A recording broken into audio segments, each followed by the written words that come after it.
एक डीएसपी होते हैं, वो अपने दो सहकर्मियों के साथ, यानी उनके साथ दो सहकर्मी होते हैं, पुलिस वाले होते हैं। उनकी ड्यूटी हमेशा डीएसपी के साथ लगाई जाती है कि आप डीएसपी का ध्यान रखेंगे। ये जो सर हैं, डीएसपी साहब हैं, ये जहाँ जाते हैं इनका ध्यान रखें, इनको 1 मिनट के लिए भी आँखों से ओझल ना होने दें।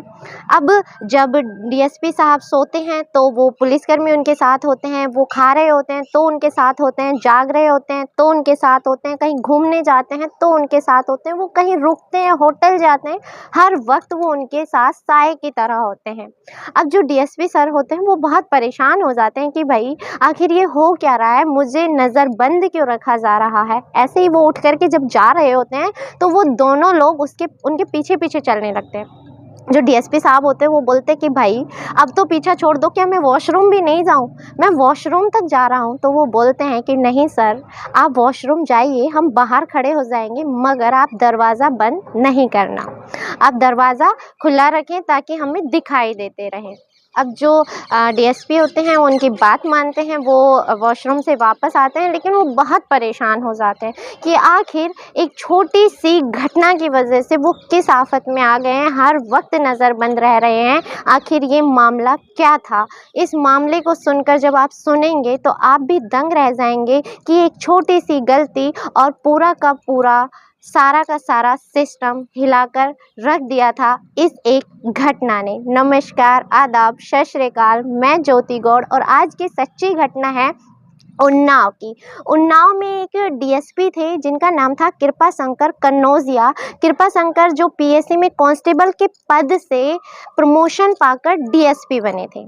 डीएसपी के पद तक पहुंचने के लिए उन्होंने बहुत लंबा सफ़र तय किया था। जो कृपा शंकर कन्नौजिया थे वो देवरिया के रहने वाले थे और जुलाई 2021 में उनकी उन्नाव ज़िले के बीघापुर में सर्किल के सीओ के पद पर तैनाती हुई थी और उन्होंने वहां ज्वाइन कर लिया था। सब कुछ ठीक चल रहा था।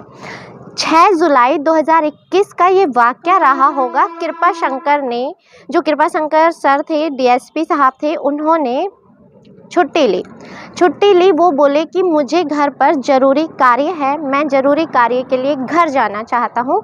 और यही बात उन्होंने अपनी पत्नी को बताई कि मैं 1-2 रोज़ में घर आ जाऊँगा। ठीक है, इतना कहने के बाद वो छुट्टी ले लेते हैं। छुट्टी लेकर के विभाग से चले जाते हैं। चले जाने के बाद अब जो पत्नी होती है वो बार बार कॉल लगा रही होती है अपने पति को। उनकी तबीयत अक्सर ख़राब रहा करती थी तो पत्नी को चिंता होती है, वो उन्हें बार बार कॉल लगाती हैं। कॉल लगा करके देखती हैं तो फ़ोन स्विच ऑफ आ रहा होता है। उनका जो पर्सनल नंबर होता है वो बार बार स्विच ऑफ बताता है, इसलिए वो सीयूजी के नंबर पर, जो उनको सर्विस के तौर पर जो नंबर दिया जाता है, उस नंबर पर कॉल लगाया जाता है, वो नंबर भी बंद आ रहा होता है। दोनों नंबर जब बंद आते हैं तो पत्नी होती है वो बहुत परेशान हो जाती हैं। परेशान होने के बाद अब वो उनके साथ कार्यरत लोगों को कॉल लगाती हैं। वो उनसे पूछती हैं कि कृपा शंकर सर का फ़ोन लग नहीं रहा है, आप मेरी बात करा दीजिए। तो वो बोलते हैं सॉरी मैम, वो हमारे साथ नहीं हैं, वो छुट्टी लेकर के जा चुके हैं, हम आपकी उनसे बात नहीं करा सकते। अब जो पत्नी होती है वो बहुत परेशान होती है। ऐसे करते करते रात हो जाती है, रात तक उनका कोई अता पता नहीं होता। अब पत्नी होती है वो बहुत परेशान हो रही होती है, दिमाग में उल्टे सीधे ख्याल आ रहे होते हैं। परेशानी में कहते हैं कि उल्टे सीधे दिमाग में ऐसे-ऐसे ख्याल आते हैं कि कहीं कुछ अनहोनी तो नहीं हो गई, कहीं कुछ घटना तो घटित नहीं हो गई। ऐसे में परेशान होकर के वो उनके सहयोगियों को फ़ोन करती हैं, तो वो सहयोगी बोलते हैं कि जब आप इतना परेशान हो रही हैं तो आप ऐसा कीजिए, उन्नाव के जो एसपी हैं आप उनसे संपर्क कीजिए, वो आपकी मदद ज़रूर करेंगे। अब जो पत्नी है वो वहीं के जो उन्नाव के एसपी होते हैं आनंद कुलकर्णी जी, उनको कॉल लगाती हैं और उनको कॉल लगा करके कहती हैं कि मैं सुबह से परेशान हो रही हूँ, मैंने बहुत कॉल कर लिए, सीयूजी के नंबर पर भी कॉल कर लिया, उनके पर्सनल नंबर पर भी कॉल कर लिया, दोनों नंबर स्विच ऑफ आ रहे हैं, मेरी उनसे कोई बात नहीं हो पा रही है, सुबह से शाम होने को आई है, अब तो रात होने लगी है।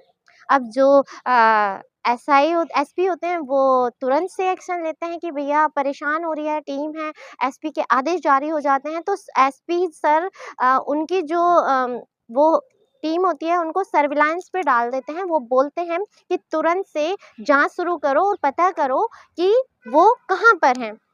सर्विलांस को ये केस दे दिया जाता है। जैसे ही दिया जाता है तो तुरंत से कानपुर और जो उन्नाव की जो टीम होती है वो उनका नंबर सर्च करती है। नंबर सर्च करती है तो जब नंबर ट्रेस किया जाता है तो पता चलता है कि वो जो नंबर है वो कानपुर के मॉल रोड का है। अब इसकी दूरी लगभग तकरीबन रही होगी 44 किलोमीटर दूर, ज़्यादा दूरी पर नहीं थे। तुरंत वहाँ पहुँचा जाता है। फिर कानपुर की और जो अ, उन्नाव की संयुक्त पूरी टीम होती है वो पता करती है कि कहाँ का है, तो वो मॉल रोड के एक होटल का होता है। वो तुरंत उस होटल में जाते हैं और जाकर के पूछते हैं कि कोई कृपा शंकर कनौजिया के नाम से कोई रूम बुक हुआ है क्या? वो जब देखते हैं तो उसमें आईडी लगी होती है और कृपा शंकर कनौजिया के नाम से चेक इन किया हुआ होता है। वो बोलते हैं कि हाँ सर, इन्होंने चेक इन किया है और अभी इन्होंने चेकआउट नहीं किया है, वो यहीं पर शाम के 5 बजे से रुके हुए हैं। वो बोलते हैं ठीक है, हमें उनसे बात करनी है। वो बोलते हैं कि रात का समय हो गया है, अभी कैसे? तो वो बोलते हैं कि नहीं, हमें बात करनी है। तुरंत जो पुलिस टीम होती है वो तुरंत से जाकर के होटल का रूम नंबर पूछती है। रूम नंबर पूछ करके जा करके दरवाज़ा खटखटाया जाता है। दरवाज़ा खटखटाने पर एक बार तो कोई आता नहीं है, लेकिन जब दोबारा दरवाज़ा खटखटाया जाता है तो सीधा रूम में से कृपा शंकर कनौजिया जी निकलते हैं। जो डीएसपी साहब होते हैं वो जैसे ही बाहर आते हैं वो पुलिस वालों को देखकर चौंक जाते हैं। वो बोलते हैं तुम यहाँ क्या कर रहे हो? वो बोलते हैं कि सॉरी सर, आपको डिस्टर्ब किया, लेकिन आपके जो पत्नी है वो बहुत परेशान हो रही है और एसपी सर के आदेश थे कि आपको तुरंत जहाँ पर भी हैं आपसे संपर्क किया जाए और आपकी पत्नी से आपकी बात करा दी जाए। वो तुरंत से फ़ोन लगाते हैं, उनकी पत्नी से उनकी बातचीत कराते हैं। पत्नी गुस्सा करती है, उनसे बातचीत करती है, लेकिन इसी बीच जो टीम होती है उनकी नज़र कमरे में बैठी एक महिला पर पड़ती है। सोचते हैं कि आखिर ये कौन है? इनकी पत्नी इनके लिए परेशान हो रही है, पत्नी फ़ोन पे फ़ोन लगा रही है, उसकी वजह से इतनी दौड़-धूप हो रही है, सारी टीम इधर से उधर भाग रही है, हम रात में आकर के यहाँ पर खोज खबर ले रहे हैं, लेकिन ये किस महिला के साथ रात में, वो भी होटल के अंदर हैं। अब वो बाहर आ जाते हैं, सीसीटीवी फुटेज चेक किया जाता है, सीसीटीवी फुटेज चेक करने के बाद पता चलता है कि शाम को 5 बजे जो कृपा शंकर कनौजिया जी हैं, उन्होंने मुँह पर मास्क पहना हुआ है और जो उनके साथ में महिला है उन्होंने सफ़ेद कलर का दुपट्टा मुँह पर बाँधा हुआ है और उन्होंने यहाँ पर चेक इन किया है। अब उनका तो उन्हें पता है कि वो कृपा शंकर कनौजिया जी हैं, यानी हमारे डीएसपी साहब हैं, लेकिन दूसरी महिला जो उनके साथ है वो आखिर कौन थी? जैसे ही पता किया जाता है तो पता चलता है कि वो उन्हीं के उन्नाव के ही एक थाने में कार्यरत एक महिला कांस्टेबल है। सोच कर के अचंभित हो जाते हैं कि आखिर ये सारा मामला क्या है। सारी सीसीटीवी फुटेज निकाली जाती है और ले जा कर के एसपी जी को दे दी जाती है, एसपी साहब को दे दी जाती है। अब ये मामला तूल पकड़ लेता है, ये खबर वायरल होने लगती है। अब धीरे-धीरे ये चर्चा का विषय बन जाता है, ये बात मीडिया तक पहुँच जाती है, वो वीडियो वायरल हो जाता है। वायरल होने के बाद जो डीएसपी साहब होते हैं वो टेंशन में आ जाते हैं। घर मतलब कि जब ड्यूटी पर पहुँचते हैं तो उनके साथ 2 पुलिसकर्मियों को उनके साथ छोड़ दिया जाता है कि इनके ऊपर ध्यान रखो, कहीं ये डिप्रेशन में आ जाएँ, कोई गलत कदम ना उठा लें, इसकी वजह से उन दोनों को उनके साथ लगा दिया जाता है।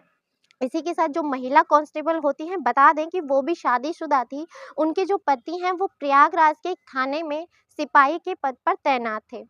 अब जो महिला होती है जैसे ही वो अपनी ड्यूटी पर पहुँचती है तो वहाँ पर भी अब ऐसे ही बातचीत हो रही होती है। अब जैसे बदनामी बढ़ने लगती है तो वो भी वहाँ से तत्काल प्रभाव से छुट्टी ले लेती है और अपने घर चली जाती है। लेकिन मामला तूल पकड़ लेता है, मामला इतना ज़्यादा बढ़ जाता है कि जब पता किया जाता है तो पता चलता है जो कृपा शंकर कनौजिया जी थे, डीएसपी साहब, उन पर पहले भी एक आशिकाना मिज़ाज की वज़ह से एक दरोगा थी, उन्हीं के यहाँ पर बिहार थाने में, वो उन्हें भी अभद्र मैसेज भेजा करते थे, उनको परेशान किया करते थे और वो भी उनसे परेशान होकर के अपना ट्रांसफ़र कहीं और करवा लेती हैं और चली जाती हैं। लेकिन जब ये मामला तूल पकड़ता है तो सारे सोशल मीडिया पर ये खबरें फैलने लगती हैं कि जो डीएसपी साहब थे वो होटल में कांस्टेबल के साथ रंगरलियां मनाते हुए पकड़े गए। खबर जोरों शोरों से बहुत ज़्यादा फैल जाती है, उन्हें निलंबित कर दिया जाता है।